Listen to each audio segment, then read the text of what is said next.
തിരുവിതാംകൂറിൽ കുന്നത്തൂർ താലൂക്കിലുൾപ്പെട്ട സ്ഥലം ശാസ്താംകോട്ട.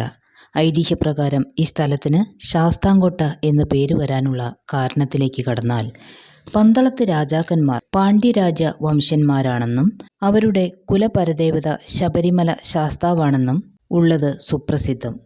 മുൻകാലങ്ങളിൽ പന്തളത്ത് രാജാക്കന്മാരെല്ലാവരും ആണ്ടിലൊരിക്കൽ ശബരിമലയിൽ പോയി സ്വാമി ദർശനം നടത്തുക പതിവുണ്ടായിരുന്നു. പണ്ടൊരിക്കൽ ഒരു പന്തളത്തെ രാജാവ് കായംകുളത്ത് വന്ന് അവിടുത്തെ ഒരു രാജ്ഞിയെ ഭാര്യയായി സ്വീകരിക്കുകയും അവിടെ തന്നെ താമസം തുടങ്ങുകയും ചെയ്തു. പരസ്പര സ്നേഹം കൊണ്ട് തന്നെ അവർക്ക് പിരിഞ്ഞു താമസിക്കുവാൻ വയ്യാതായതിനാൽ ആ രാജാവ് 12 കൊല്ലത്തേക്ക് പന്തളത്ത് പോവുകയോ ശബരിമലയിൽ പോയി ദർശനം നടത്തുകയോ ചെയ്യാതെ കായംകുളത്ത് തന്നെ താമസിച്ചു. അങ്ങനെ ഇരിക്കുമ്പോൾ ഒരു ദിവസം രാത്രി ഉറക്കത്തിൽ രാജാവ് അയ്യോ കടുവ വരുന്നേ, പുലി വരുന്നേ എന്ന് പറഞ്ഞുകൊണ്ട് ഉറക്കെ നിലവിളിച്ചു. ഇത് കേട്ടുകൊണ്ട് രാജ്ഞി ഉണർന്ന് പേടിച്ച് വിറച്ച് എന്താണെന്ന് ചോദിച്ചപ്പോൾ രാജാവ് ഒന്നുമില്ല, ഒരു സ്വപ്നം കണ്ടതാണെന്ന് മറുപടി കൊടുത്ത് വീണ്ടും ഉറങ്ങുകയും ചെയ്തു. എന്നാൽ ഈ അവസ്ഥ പിറ്റേ ദിവസം ഉണ്ടായി എന്ന് മാത്രമല്ല, തുടർന്നുള്ള ദിവസങ്ങളിൽ ഇത് ആവർത്തിക്കുകയും ചെയ്തു. ഇത് നിമിത്തം രാജ്ഞി പേടിച്ചു വിറച്ച് ഉറങ്ങാതെ രാത്രികളിൽ കഴിച്ചുകൂട്ടി. ഈ വിവരം കായംകുളത്ത് രാജാവ് അറിയുകയും ഇതിൻ്റെ ശമനത്തിനായി പല മന്ത്രവാദങ്ങളും ചികിത്സകളും ഈശ്വര സേവാദികളും മറ്റും നടത്തിക്കുകയും ചെയ്തു. ഇതൊന്നുകൊണ്ടും പന്തളത്ത് രാജാവിൻ്റെ സ്വപ്നദർശനത്തിനും നിലവിളിക്കും മാറ്റമുണ്ടായില്ല. ഓരോ ദിവസവും രാത്രികളിൽ രാജാവിൻ്റെ ദുസ്വപ്ന ദർശനങ്ങൾ കൂടിക്കൂടി വന്നു. അതുകൊണ്ട് തന്നെ രാജ്ഞിക്ക് മാത്രമല്ല രാജമന്ദിരത്തിൽ ആർക്കും തന്നെ ഉറങ്ങാൻ കഴിയാതെയായി. അതിനാൽ കായംകുളത്തെ രാജാവ് പന്തളത്ത് രാജാവിനെ വരുത്തിച്ച് താങ്കളുടെ സ്വപ്ന ദർശനങ്ങളാൽ നിങ്ങൾ കാട്ടിക്കൂട്ടുന്ന കോലാഹലങ്ങൾ കൊണ്ട് ഇവിടം നിവൃത്തിയില്ലാതായിരിക്കുന്നു. കടുവ, പുലി എന്നൊക്കെ പറഞ്ഞ് നിങ്ങൾ കാട്ടിക്കൂട്ടുന്ന കോപ്രായങ്ങൾ സഹിക്കാൻ പറ്റാത്ത അവസ്ഥയായിരിക്കുന്നു.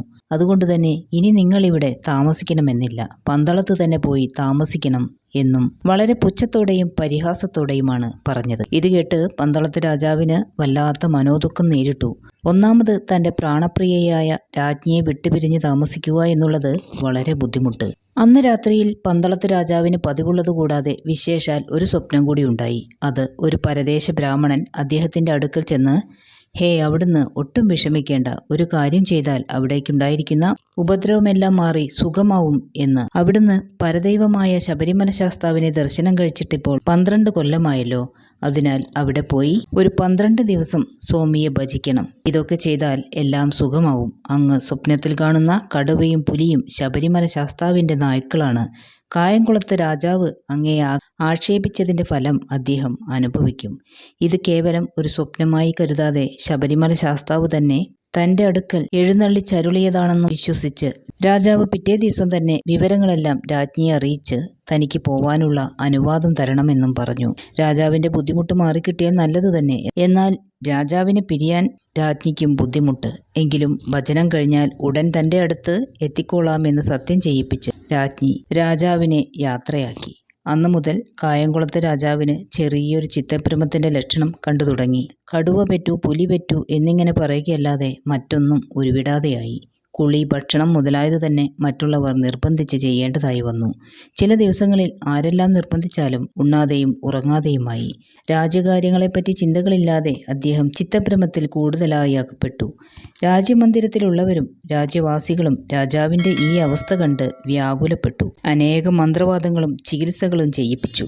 ഒരു ഫലവും കാണാതെ വന്നപ്പോൾ പ്രസിദ്ധന്മാരായ പ്രശ്നക്കാരെ വരുത്തി പ്രശ്നം വെപ്പിച്ചു നോക്കിയപ്പോൾ പന്തളത്ത് രാജാവിനെ ആക്ഷേപിച്ചതിനാൽ ശബരിമല ശാസ്താവിൽ നിന്നുണ്ടായിട്ടുള്ള വിരോധ നിമിത്തം സംഭവിച്ചിട്ടുള്ളതാണെന്ന് മനസ്സിലായി.